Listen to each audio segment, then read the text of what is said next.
welcome back to my channel.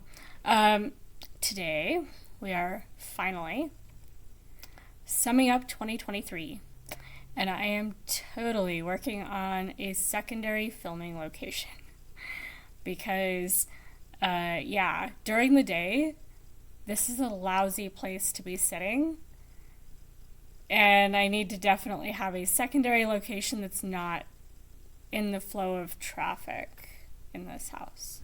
So don't be surprised if there are different backdrops. I've seen a few booktubers that I follow that have multiple locations that they film in front of. And yeah, this is going to be another one of those. I'm autistic. The constant interruption, I can't pause and go back to it. I forget where I was. I get so flustered. Anyway, so this is a restart. I had gotten like 10 minutes in, like, oh my gosh, I lost my thread entirely. We're talking about 2023. Yes. Anyway, how did 2023 go for you? How did 2023 go for me? So I did not accomplish the number that I was going for in Goodreads. But I'm okay with that because halfway through the year, I kind of knew I wasn't going to hit the numbers. I adjusted my goal down in Goodreads. You can do that. It does work. I let myself do it usually once. This time I did it twice and I still didn't make it. But by about halfway through the year, it just wasn't going to be a numbers year. So I pretty much just said, let's go for big. I don't know. I was in the mood for big books.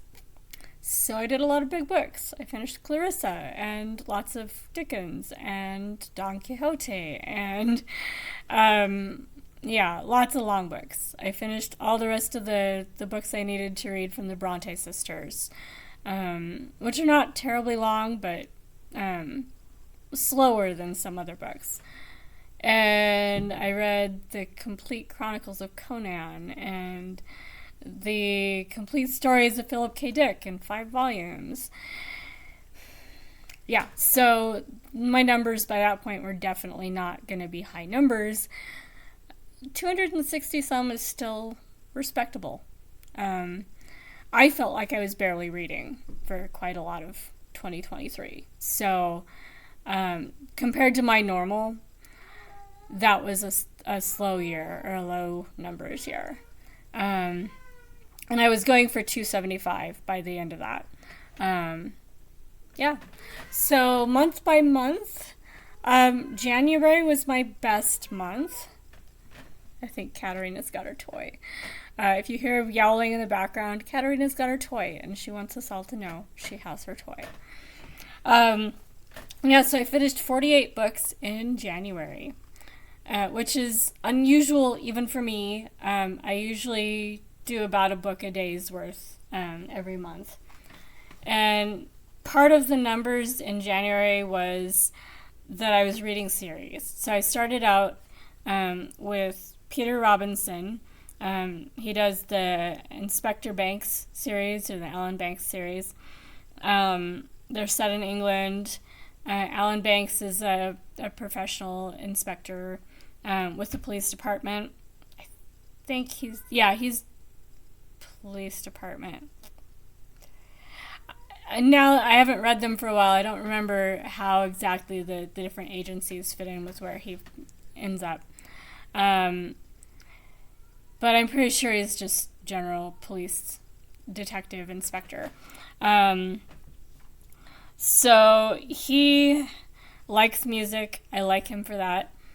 He's divorced. His wife has this really awful double standard that she gets to go off and remarry and have a life, and she gets really upset if he does. So that gets old after a while. And that's a funky thing with a lot of the books in that genre. A lot of the inspectors are divorced. A lot of their divorced former partners are remarried or have boyfriends, and that's cool, and yet somehow they all have a hard time with the moving on and having a new relationship thing. I'm not really sure what that is. But it sticks out because it seems like such a weird double standard. Like, usually the guy's the one that gets married and does all this stuff in real life. And yeah, so it seems a little off. But it may just be that that's the kinds of books I've been reading because that's the series I'm on. So I'll keep that in mind for future and see if it's a pattern or just something that's an artifact of what I've been reading. So I read a whole bunch of Lillian Jackson Brown as well in January 2023. I had gotten stuck on The Cat Who Sniffed Glue. I had no copy of it physically. I couldn't find it in audiobook. So I stalled out on that series. I couldn't move on because I was really stuck on reading them in order. So for about a year and a half or so, I didn't read any. And then I found it on audio and was able to move on with the series. So I think I actually got the audio in December 2022. But then I was able to move on and do the rest of the series in January and February of 2023. It was a good series. I definitely recommend it, especially if you like cats. Quillerin starts out maybe a bit sexist in the first 2 or 3 books. Certainly one of my friends that I recommended them to. She liked parts of it. She loved the cats, but couldn't stand how sexist Quillerin is. Keeping in mind that the first book was published in like the late 70s, I think. It's been a while since the series started.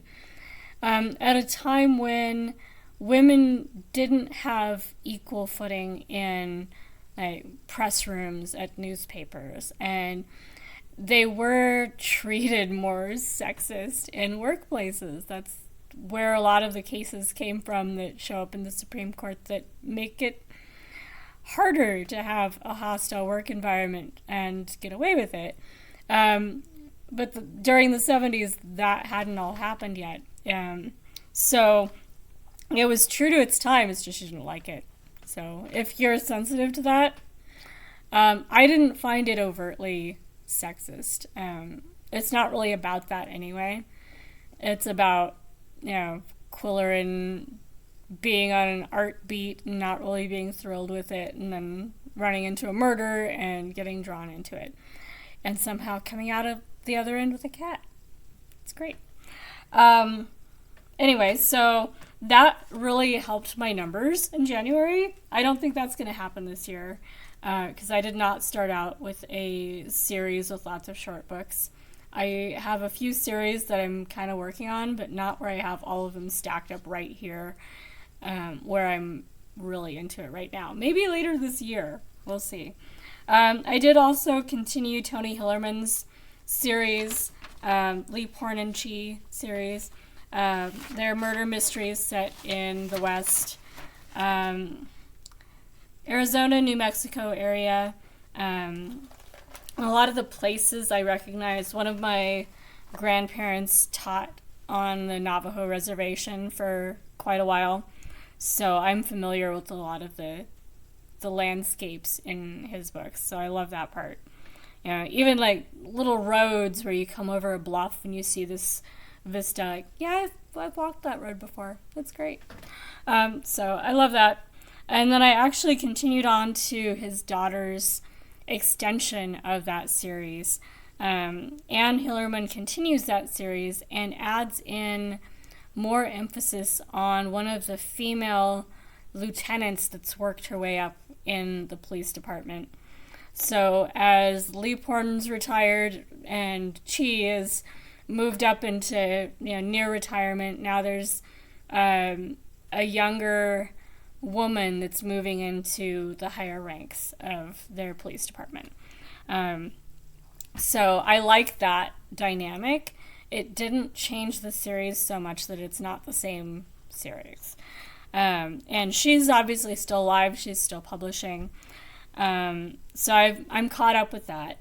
I think Stargazer may have been the most recent book in that series, and that came out last year. So I think I am caught up, but there may be another one coming. Oh no, Sacred Bridge is the last one. I finished To Sleep in the Sea of Stars by Christopher Paolini. And a few other books. D by Michel Faber. I don't know where the accent is on his last name, but Michel Faber. It kind of works. And Master and Margarita by Mikhail Bulgakov. And Widow for 1 Year by John Irving. Right at the end of January, I think I felt bad that I was only reading the same 3 series over and over again and had to read something else. My favorite book from January was actually a Louis L'Amour book, though, Comstock Lode, which is a long book for Louis L'Amour. It's like 400, 500 pages in the copy I had. More of an epic where they start out, they're crossing the great grassy desert to get to California to catch the gold rush.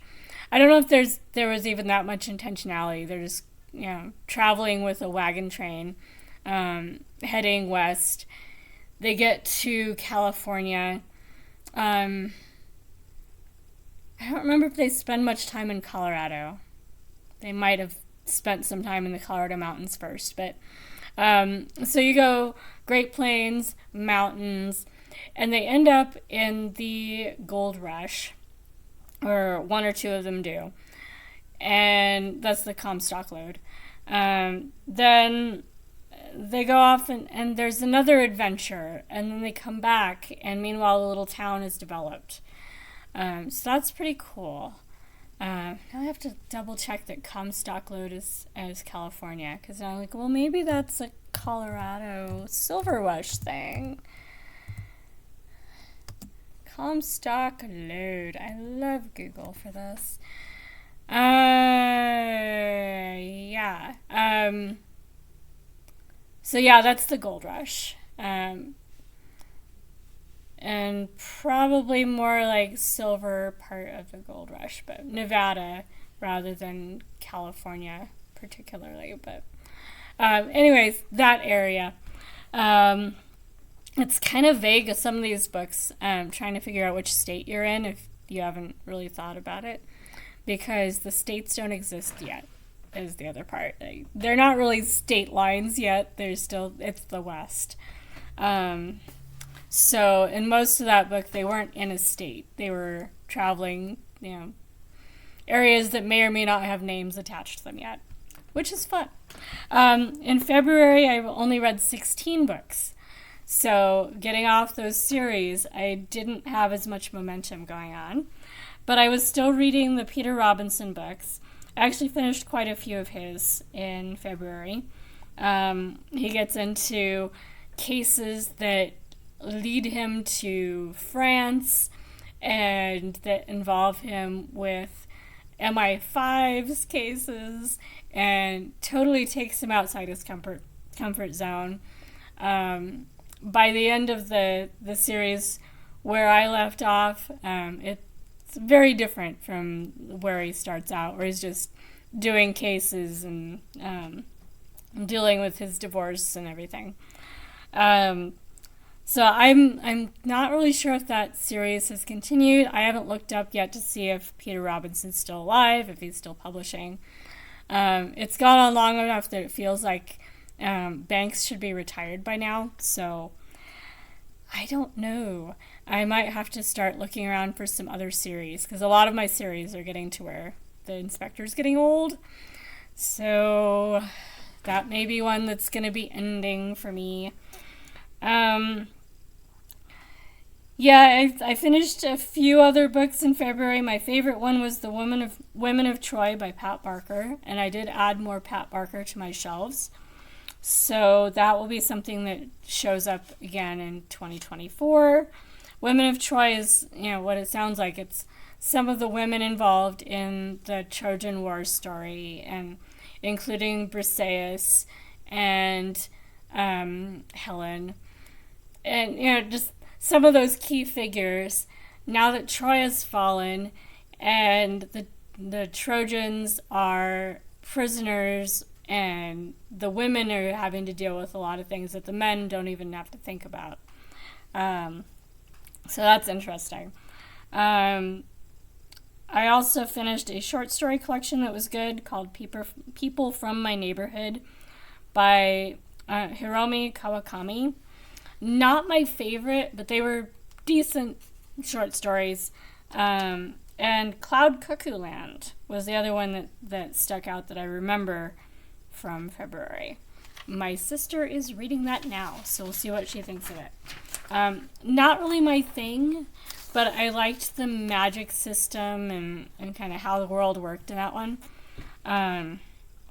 It's centered around a boy, which if I was a mom, I would be definitely highlighting that book, because so many fantasy now have gone so far from just trying to be more egalitarian to all of fantasy center around a girl who has special powers and does special things, to where it's hard to run into really good books centered around a boy anymore.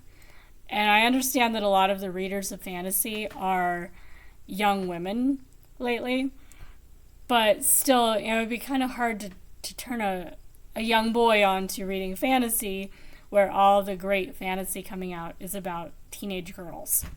So that one's a good one to note in case I want that kind of book to reference for other people. My favorite book in March was The Mexican War by Otis A. Singletary, which is a nonfiction history book about the Mexican War.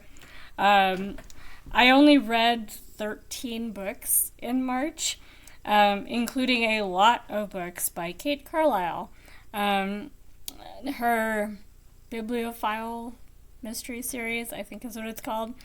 The main character in these, whose name I have blanked because I hated the name, something Brooklyn. I think it's Brooklyn. Something that did not sit well for me. She comes across more as a Cindy or a Sally or something with an E that sounds like a Barbie doll character, because she's a Barbie doll character. If your name is something like that, I'm sure you wear it a lot better. This character is a Barbie doll, and she's married, she ends up married to a Ken doll who happens to be a special agent or secret agent. And he can't talk a lot about his work, but he always manages to show up in the nick of time to rescue his girlfriend, fiance, wife, depending on the book. And eventually she's at least taking self-defense classes so she can defend herself because she gets in scrapes so often.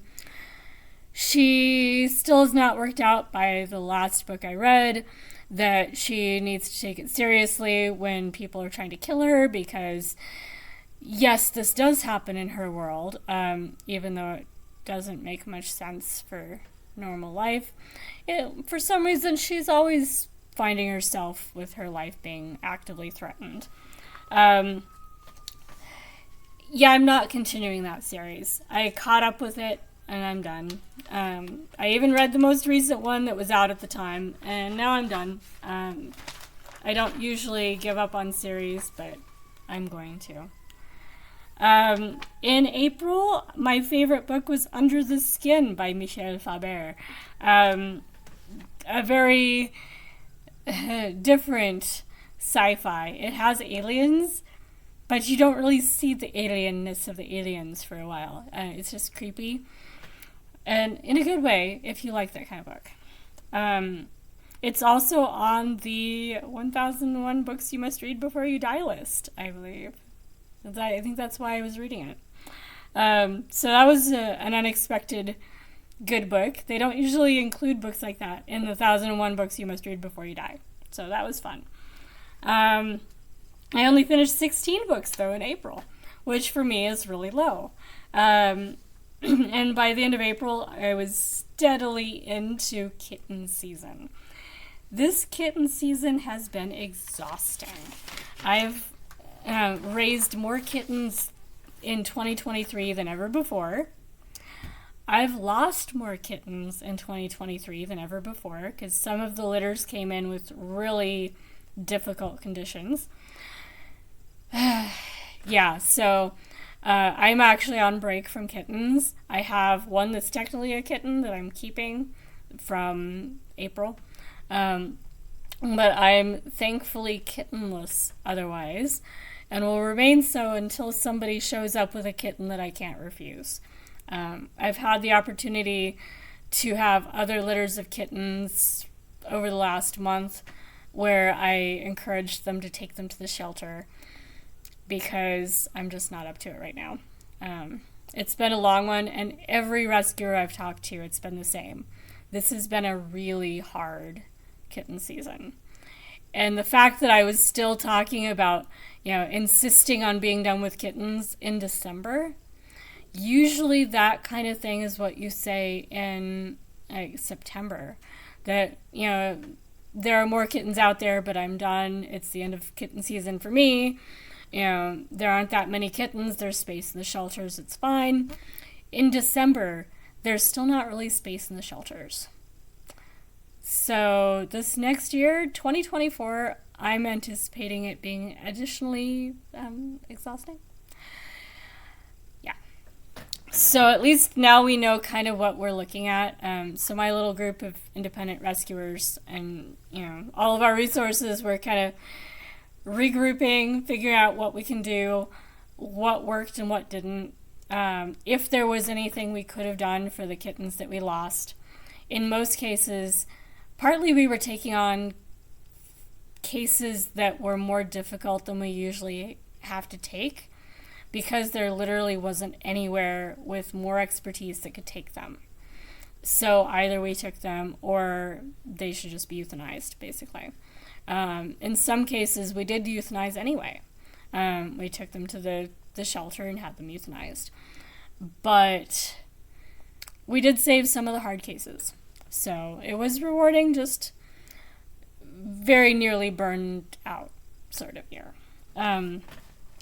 Hopefully this year will be a little more balanced.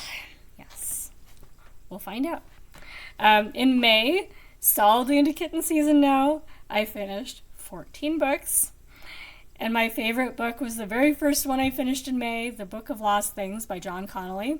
I'd heard good and bad things about it, but I enjoyed it. It was fun.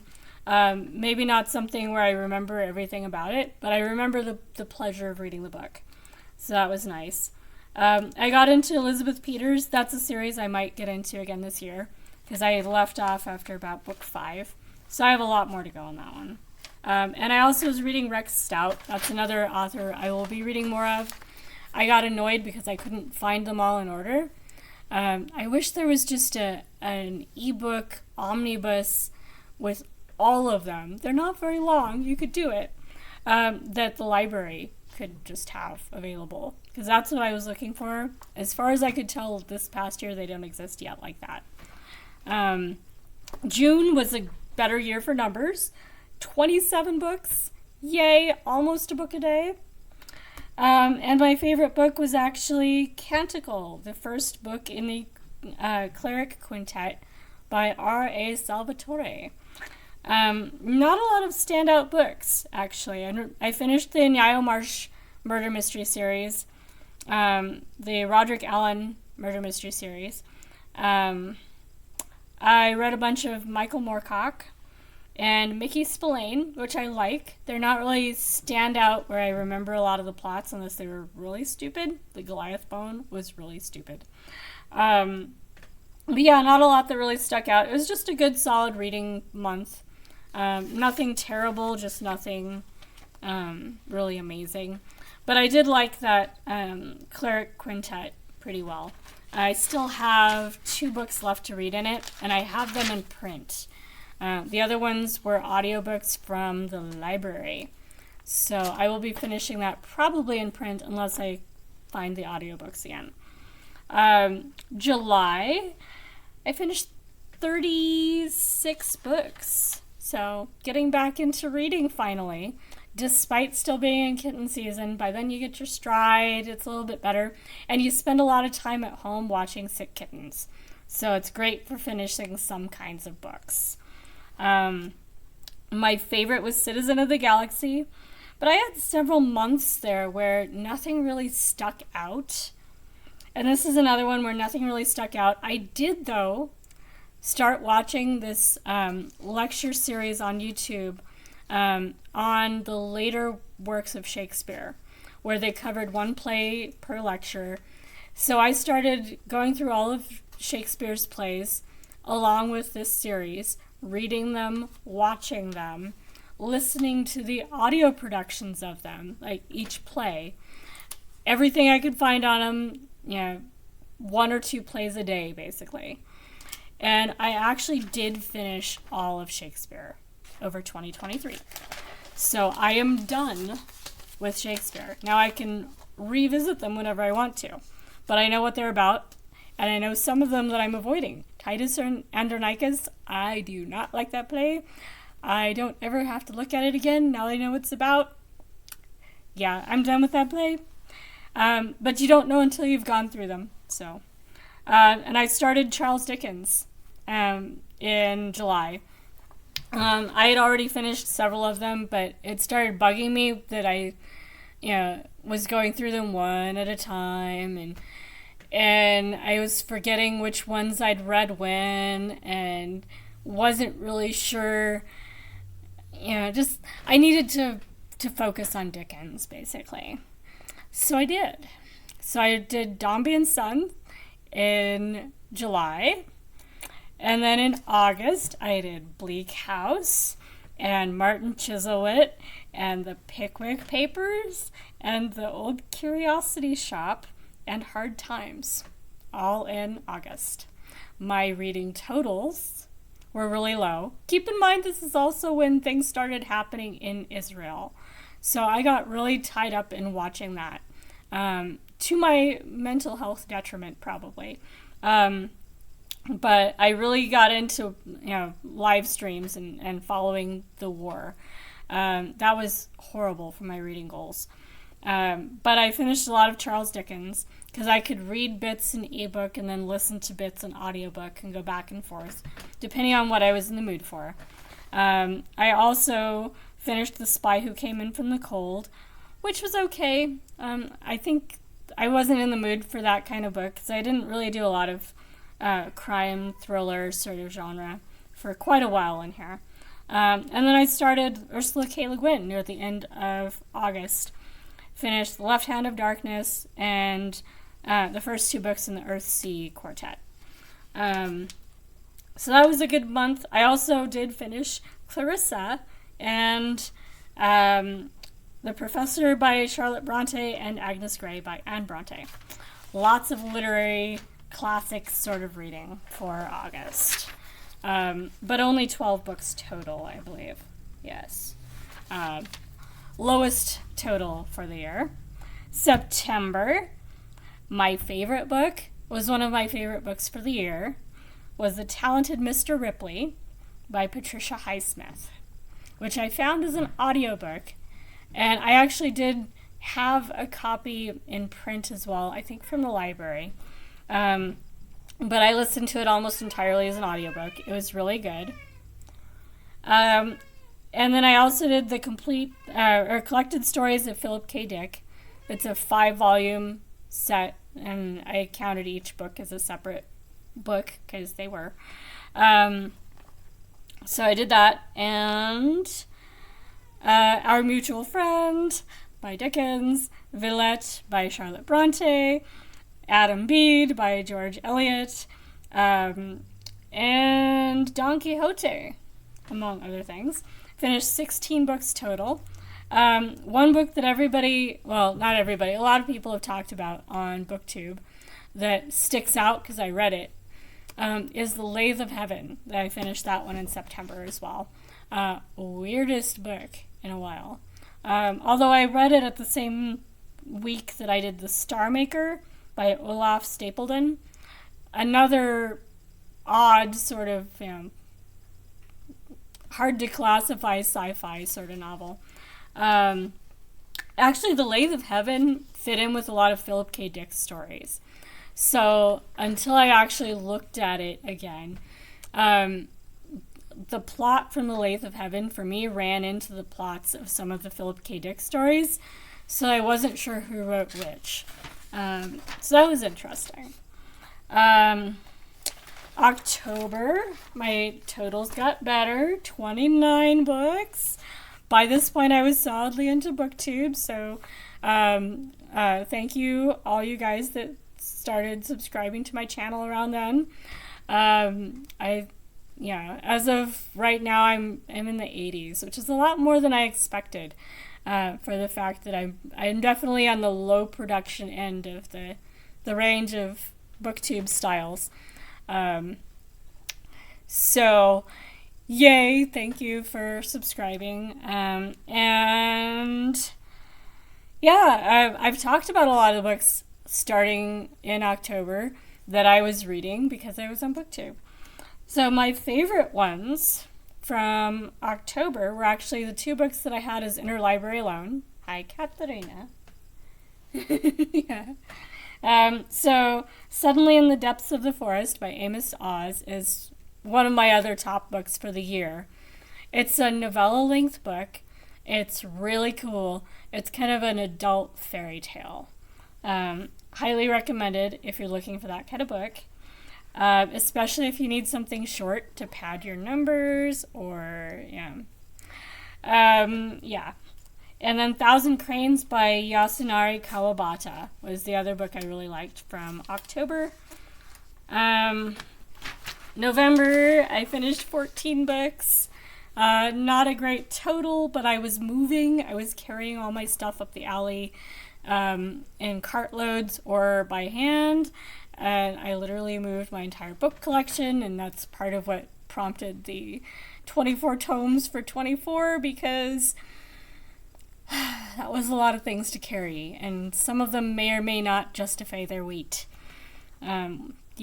So in November, I did finish some books. My favorite one was The Wartime Letters of Rainer Maria Rilke, which I was reading for the World War November reading activity and for nonfiction November. That was a really good book. Unexpectedly good. It was a lot more engaging than I usually find books of letters. So that was nice. Dispatches from the Edge is probably my second favorite from November. Also nonfiction, a memoir by Anderson Cooper. All right.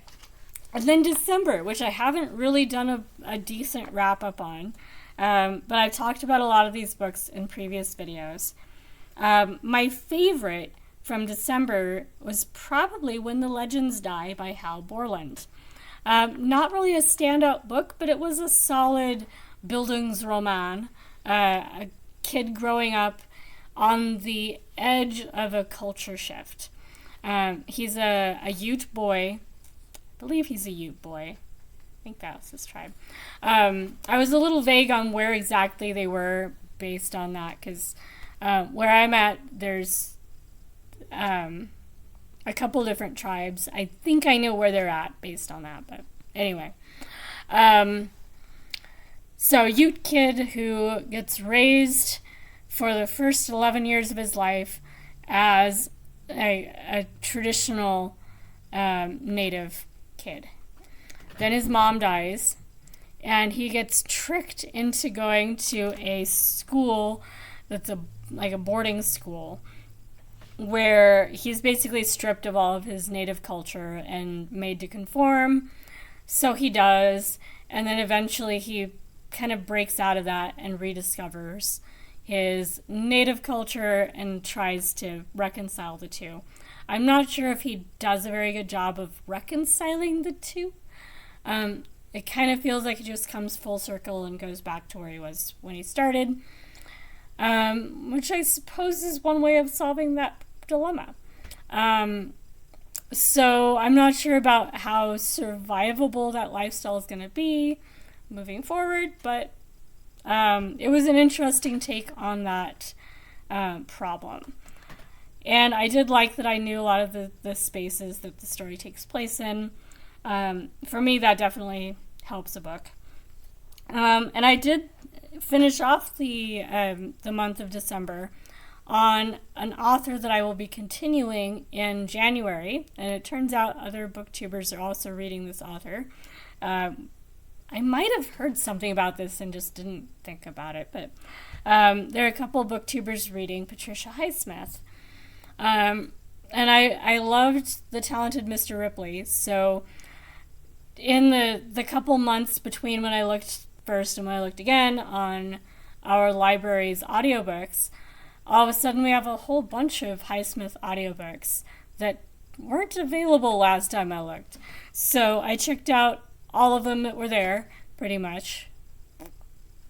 Just about all of them. I need to double check that I got all of them. And I've been working my way through them. So I finished Strangers on a Train and The Tremor of Forgery in the end of December while I was recording things in my little notebook and doing other stuff and trying to take down Christmas decorations and that kind of thing. Neither one of those was really as outstanding as The Talented Mr. Ripley, but they were good. I have some quibbles about the title in The Tremor of Forgery because I was expecting a forgery case. No, that's not what it's about. It was one of those books when I was trying to describe it to my sister. She's like, this sounds really boring. I was like, yeah, actually not much really seemed to happen. It was kind of just a setup without a climax kind of book. So not one of her better ones, but I do have several more that I'll be listening to soon. But that brings me up to the present. That is the end of 2023. My favorite books would be The Talented Mr. Ripley and Suddenly in the Depths of the Forest. And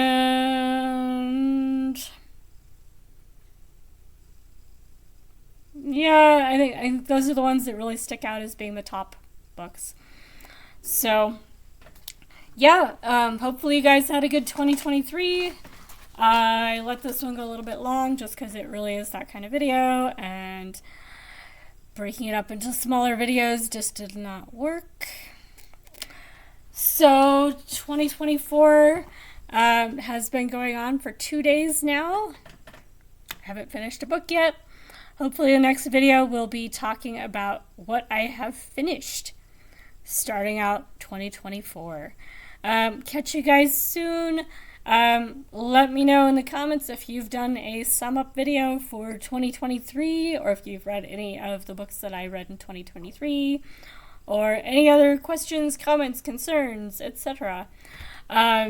Subscribe if you marginally or more than marginally like watching my videos, because I like those numbers. It makes me feel like, yay, somebody is actually watching what I post. And like the videos if you like them enough to do so. And I will catch you in the next one.